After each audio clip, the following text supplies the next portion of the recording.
খুলনার মধ্যে ঘোরার জন্য খুব সুন্দর একটা প্লেস হচ্ছে বটিয়াঘাটা। গল্লামারী থেকে অটোতে করে চলে যেতে পারবেন। খুবই অল্প খরচেই এখানে যাওয়া যাবে। এখানে একটা ব্রিজ আছে অনেক সুন্দর। এই যে আমি কালকে গিয়েছিলাম এবং এখানে বৃষ্টি হচ্ছিল, সাথে রোদও ছিল।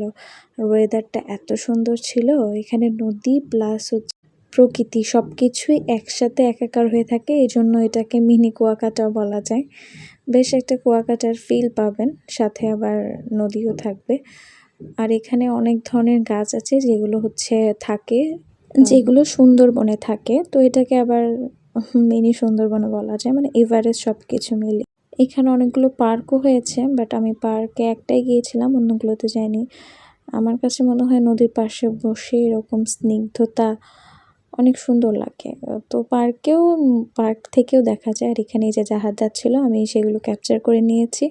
কিছুক্ষণ পরে বেশ জাহাজ যাচ্ছিল। এই তো এখানে রোডের সাইডেও বসার জায়গা ছিল, এখানে একটু বসেছিলাম, ছবি তুলছিলাম, বেশ সুন্দর। ওই সাইডে হচ্ছে আসলেই খুলনা অনেক সুন্দর।